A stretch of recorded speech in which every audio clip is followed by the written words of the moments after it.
Okie doke. Maybe if I set it up a little bit, the reason that we're talking about this is because design fiction is everywhere.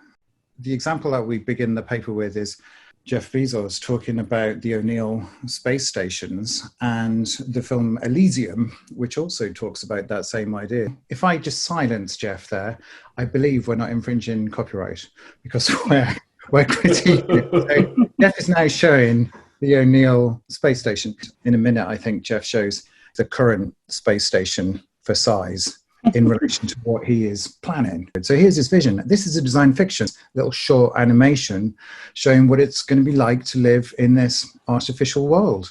He talks about worlds that might be modeled. Yeah, it looks beautiful, right? He's talking about worlds that might be modeled after cities on the Earth, or places where there's, zero gravity and you can fly around. And his backdrop for all this, we're approaching environmental crisis, it's rationing or it's this. So we go to space, guys. It's inspiring, actually. It's full of hope. These images are incredibly seductive. That's one design fiction around that particular concept. But there are other ways to approach it. This is the movie Elysium. There's a little flash of the space station, but you can see the exact same idea. This O'Neill space station, beautiful artificial world. But the plot of the movie is more concerned with the people who are left behind. On Elysium, you have this miraculous medical technology, but on the Earth, they're living in this devastation. The plot of the movie revolves around some people trying to break in. And so we've got this Hollywood critique of the class divide and so on. And then we have a very technical program, design concept exactly the same, design fictions around that concept radically different. So yeah, I'm gonna shut up now. let me riff on that, actually, because I think one of the things we see contrasting these two design fictions is that they're doing different rhetorical work, right? One is a form of corporate propaganda, and the other is a form of entertainment, and so you would evaluate them in different ways. If you want to look at the use of design fiction in HCI, you would similarly use different evaluative lenses that are more appropriate to the way that design fiction is being used in that setting. Like, we could have design fiction that is social commentary and critique. We could also have design fiction that is used as a provocation, as part of an empirical study. And it's just a matter of what constitutes good design fiction in those two settings or multiple settings varies wildly.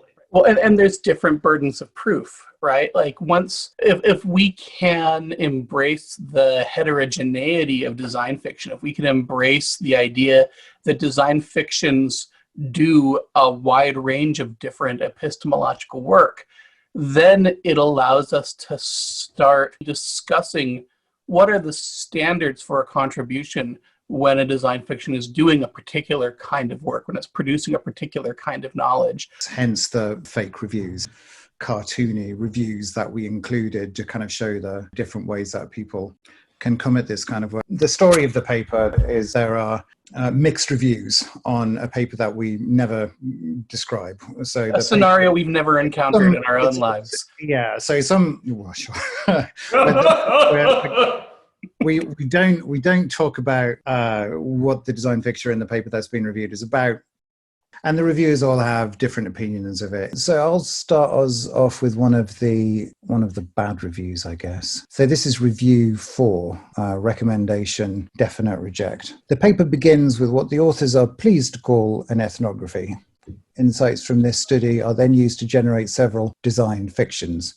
These consist of ideas which are either preposterous or half-baked.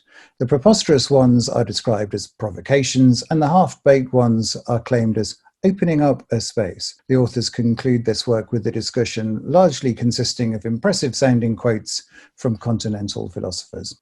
The paper should not be published by this or any other conference. The so-called ethnography is nothing but cultural snacking. A few interviews do not an ethnography make. Like many researchers in HCI, the authors have identified a worthy cause. They presume that there will be a halo effect on their work. The users are marginalized, therefore our study about them is good. Except it's not. If a difficult topic is taken on, then it should be taken seriously. This is a caricature, obviously, and people aren't ever as mean as that. The tone of the review is like, don't waste my time, I'm a serious engineer. One of the really important points is that these are caricatures. They are intentionally pushed to extreme positions to illustrate these kinds of evaluative frames, almost Weberian idealized types. Right. Why don't we go to the other end of the spectrum, which is R3, who said definite accept. This paper has so much going for it. It describes engagement with a highly specific sensitive population. It uses novel empirical methods. It tackles challenging but important issues. And most importantly, it moves from the overly abstract theorization of most ethnographies to much more concrete and useful design recommendations. The authors should be applauded for the time, energy, and other resources they invested to conduct this work. Incorporating users in the design process like this provides a methodological template that can be followed by lots of other work. This reviewer says, "My only complaint, I just wish the authors had said more about what we should do." And so I think what's really interesting about that one is seeing the value in the work, but missing the going back to what we were saying before, the epistemic function that the fiction is supposed to be doing in this purported paper. So I guess so far we've got the hardline kind of engineer that wants a set of requirements and is going to be very disappointed by a paper. And then at the other end, someone that likes it as well, you know, this is a kind of a design orientation to a space where you might be opening up a space rather than closing it down in some early stages and seeing some value in that. I wanted to take a selection from our reviewer one, who was a possible reject. And so the authors claim that the design fictions here explore the spaces opened up by the ethnographic study. I would argue that in failing to include some of the basic elements of storytelling, characters, plot, events, dramatic tension, denouement, and an invocation of a larger fictional world, that the authors of these scenarios float free from any issues that might be invoked within, for considerations of the broader social and cultural issues that might be invoked with a narrative. Although this work is seemingly critical, there are deeper discourses of post-colonialism at play here, yet the authors fail to engage with any of these issues.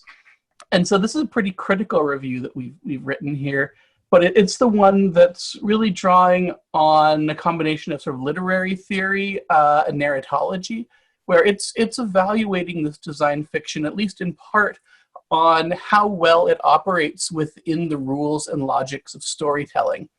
The subtitle of the paper is The Right Tool for the Job. And, you know, what we're trying to do with these kind of cartoon reviews is show that you can really love something or really damn something, depending on the way you approach it. And a lot depends on the kinds of claims that are being made. So the question really is, well, what is the contribution to knowledge that's being claimed in the paper? And they might be very different because we're seeing design fiction being used in a variety of different ways. Because design fiction can do a lot of different kinds of work, and because it can be reviewed from a variety of different perspectives, we need to acknowledge the diversity of design fiction and design fiction reviewing so that we can be more deliberate in both how we produce new speculative research and also how we assess that research. We didn't want this paper to cause like a fracturing where the participatory folks go over here, the narratology folks go over there, the art school folks go over there.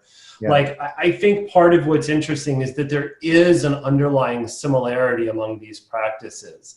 And if it's just a fracturing, then it doesn't allow design fiction to move past that shiny object phase and become something really interesting that can speak across multiple traditions. Tess, I know you are running late for your next meeting.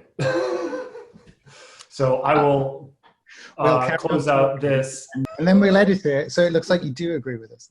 Yes. No, we're all clearly on the same page here.